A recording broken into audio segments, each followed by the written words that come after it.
Hello everybody and welcome to another Twilight Zone review. Today it is Season 5, Episode 15, The Long Morrow, written by Rod Serling and starring Robert Lansing as Commander Douglas Stansfield and Marriott Hartley as Sandra Horn.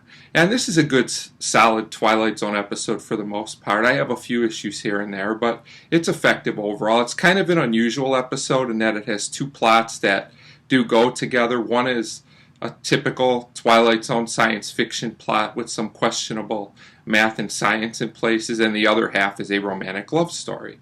And these things blend together pretty well with a few issues here and there. So I'll get right into the episode. We start with our lead character, Commander Douglas, and he's in a spaceship, and we'll find out later that he's in suspended animation, and he'll narrate throughout the episode and think back as it goes. And the flashback scenes are a little abrupt, but for the most part they work. So after we get the opening narration, we basically get Douglas, and he's talking to a doctor. This is in a flashback scene, and they're talking about him going into space because they've discovered a new planetary system. And he will have to go by himself on this journey. And Stansfield likes the idea. You can tell he's really into his job, and he's told there will be some unknown factors because we've never been here. We don't know what to expect. So he seems fine with this. The other issue is that the system is very far away, and it will take 40 years to get there.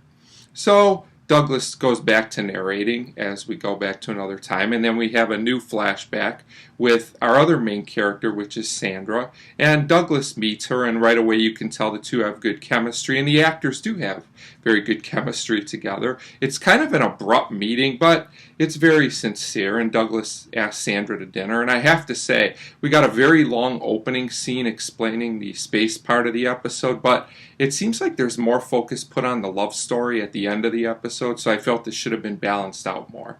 These scenes between the two characters, Sandra and Douglas, seem a little bit rushed, while the other scenes are a little bit too long.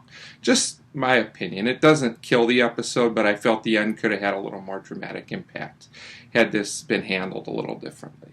So we're back to the commander and the doctor again. And he learns he's going to be in suspended animation, which takes us back to the beginning of the episode. The timeline's a little bit confusing here. And this will keep Douglas just about the same age, so that when he comes back, he'll be in a different time, but he won't have aged a lot. So he won't have lost a lot of years, basically. So this makes sense. Then we get another Douglas-Sandra scene, which is too short once again, but it works. And they say they've only known each other basically one night, and Sandra, you can tell, is upset he's leaving, and they just continue to have good chemistry. That's basically it here. So we go back to Douglas narrating, and it's a pretty effective scene, and he talks about Sandra, and this is mostly effective for the most part. And then we go back again to a Sandra Douglas goodbye scene, and Sandra says she loves him, and while he doesn't come right out and say this, we can tell he pretty much feels the same way. He says she's the first one that he wants to see when he comes back, but she talks about how she'll be very old and he'll still be the same age, so this is going to keep them apart. This is basically an issue.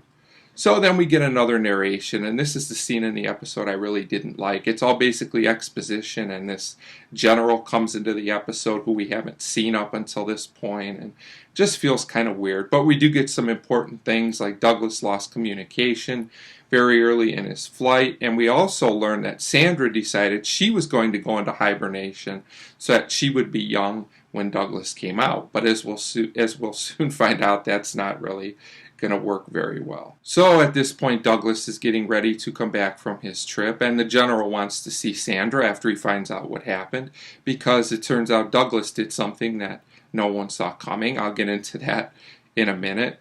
And the general does go to see Sandra, and he explains that Douglas is coming back, but that he might not be the way you expected. We find out that Douglas took himself out of hibernation basically for the love of her and being lonely, because then they would both be elderly when he came back. He just didn't know what Sandra was going to do, making her still young. So it's kind of a unique twist that I thought was pretty good and kind of sad too, honestly. So after all this, Sandra does see Douglas, and he's elderly, and this is a touching last scene. Credit to the actors here who didn't have a ton of scenes or screen time together, and they still make it effective, and that's what makes the episode work.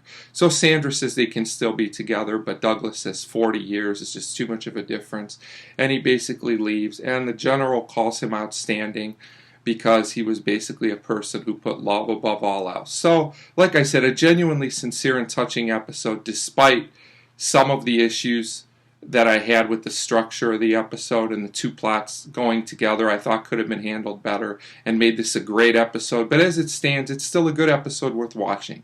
So I give The Long Morrow a 3 out of 5. Definitely one to check out at least once. It's a pretty unique episode. So 3 out of 5 for The Long Morrow, and as always, thanks for watching.